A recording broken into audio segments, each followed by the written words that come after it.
Daniel,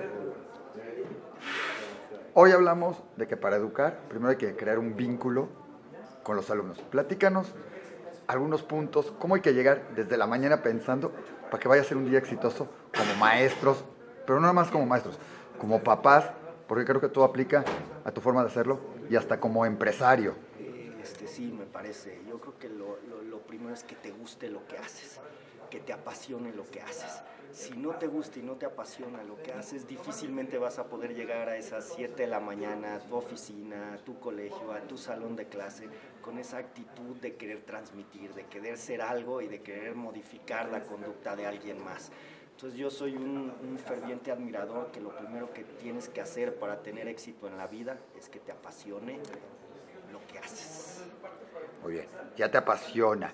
Ahora, ¿cuál es la mentalidad que debes de tomar? Ver al alumno primero como vínculo, no los castigos, hacer acuerdos. Creo que es una filosofía, no nada más como salón de clases, sino también como parte de una vida familiar, empresarial, comercial y todo. Y creo que es una lección importante. Seguro. Por lo menos en el ámbito académico, me parece que lo primero que yo trato de comentar siempre con mis profesores es que el centro del aprendizaje es el alumno, no el profesor.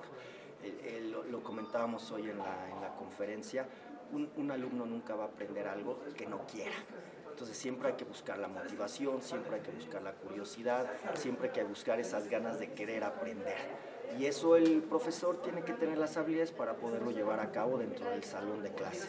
El empresario dentro de su negocio, el padre de familia dentro de su familia, y en fin, cada uno dentro de su microcosmos, ¿no? Pero siempre ver en el otro la posibilidad de y no en uno mismo. ¿Cómo hacer eso? Porque eso es difícil, o sea, es muy fácil decirlo, ven el otro la posibilidad, pero ¿cómo lo haces? O sea, eso de verlo, normalmente cuando empiezan, pues no lo ves. Sí, tiene que haber un perfecto equilibrio entre lo que es la actitud, que es esa pasión por lo que haces, y la aptitud, que es la inteligencia con la que haces las cosas. Cuando tú logras una buena combinación entre la pasión y la inteligencia, vas a generar esos recursos que te van a permitir llegar a las conclusiones que estamos mencionando. Hablar de herramientas muy particulares, pues sería largo, pero de que se puede, pues se puede.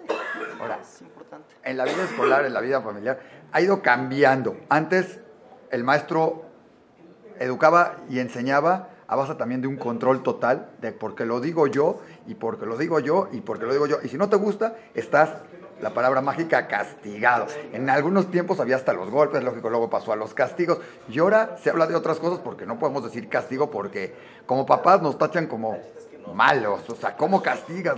Casi, como esto. Y los niños van agarrando una libertad que antes no tenían.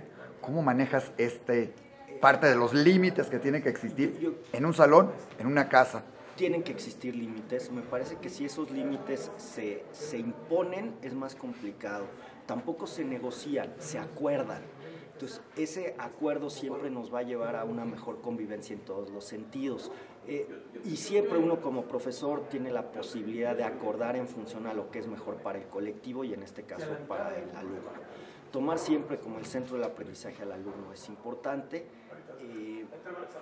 Pero hablar de acuerdos es también difícil porque llegas con el muchacho, el joven y todo, y más adolescentes, y le dices, hiciste esto que no está correcto, esto no está bien, en este momento hay que ser diferente, y empiezas una negociación porque para ellos el mundo es lo correcto y lo que ellos creen es lo correcto, y hoy es la hora hoy no es hora de estudiar, es hora de hacer otra cosa. A veces tienes que tener también una cierta autoridad que a veces se pierde, ¿no? Por supuesto, y ese es en el proceso de, siempre, el proceso siempre uno empieza con el diálogo, empieza con los acuerdos, empieza con el conocer, pero al final se tiene que cumplir las metas, y el último escenario tiene que ser la consecuencia. No me gusta utilizar, como bien dices, la palabra castigo, pero no quitar dentro del proceso enseñanza-aprendizaje, pues la cuestión como último recurso de la consecuencia, pero no como el primero.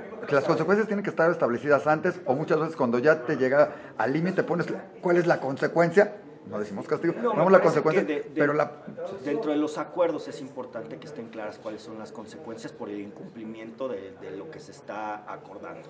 Me Y parece que desde un principio. como Eso le da claridad y credibilidad al profesor y al alumno. Como papás y como maestros, muchas veces ponemos la consecuencia, sabemos que la consecuencia es te quedas sin examen. Y llega el alumno y, profesor, por favor, la última vez, ¿qué hago? Fue la última, por favor.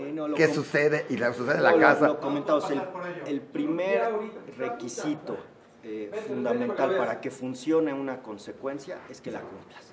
Perfecto. No importa qué tan grave sea. No importa qué tan, porque está acordada. Entonces, ¿se pueden renegociar las consecuencias? Yo no lo aconsejo. O sea, si esta es la consecuencia, es la consecuencia. Da credibilidad a ambas partes. La voy a aplicar con más de uno, no te preocupes. Seguro. Y dime algo, hoy un público diferente. Muchas veces hablamos, o sea, de educación en la escuela, donde casi mandas a los niños obligatoriamente, todo. Hoy hablamos un poco de lo que es educación judía, pero también educación religiosa, todo lo que es tratar con rabinos, mucho otro, donde los niños aprenden de una manera diferente o donde esperamos que los niños aprendan porque es lo que les corresponde y están en un salón diferente de clases, no es el salón normalmente frontal, algunos están estudiando uno a uno, todo. ¿Qué tan diferente es la educación formal, digamos, de escuela, la educación informal en casa, en organizaciones, y la educación en un ámbito como lo es la parte ortodoxa o religiosa en un heder, etcétera, etcétera? Yo creo que al final es educación y el alumno tiene que recibir un mensaje consistente y coherente. Entonces, no puede recibir un mensaje diferente en casa o a la escuela formal o a la escuela o al aprendizaje no formal o en los entornos no formales. Me parece que la idea de este congreso es formidable porque de alguna manera alinea un poquito, o más que alinear, nos permite a los que estamos en la educación formal, pues tratar de que vean cuáles son las herramientas que utilizamos nosotros, que si son las mismas que utilizan ellos o que utilizan en casa, se genera una acción positiva continuada, que al final eso no es más que la definición de un hábito, y un hábito positivo pues en cualquier ámbito de la educación siempre va a ser bien recibido. Y en un ámbito como religioso, también hay que fomentar la duda, el cuestionamiento al alumno. La curiosidad por el aprender. Yo creo que esa es la palabra clave. En cualquier ámbito tienes que fomentar la curiosidad por aprender. ¿Curiosidad por aprender o por conocer? Es diferente muchas veces. Yo creo que en ambos casos, porque dentro del conocimiento viene el aprendizaje, pero siempre la palabra clave para mí en cualquier proceso de enseñanza-aprendizaje es curiosidad. Magnífico, pues creo que nos has dejado ilustrados con varios consejos muy, muy prácticos. Si lo resumieras como hace rato dijiste, levántate en la mañana, piensa en esto. ¿Cuál sería tu timeline para llegar preparado y disfrutar tu día como maestro? Como maestro, bueno, obviamente lo decía yo, lo primero es que te apasione lo que haces, disfrutar lo que haces y tener la inteligencia para hacer lo que haces. Es el precioso equilibrio entre la actitud y la aptitud.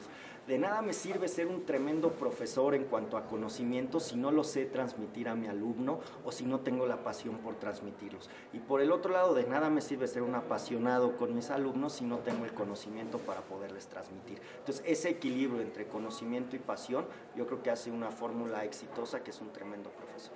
Pues muchas felicidades, muchas gracias por andar por acá y es un placer escuchar y tener estos consejos. Gracias a ustedes.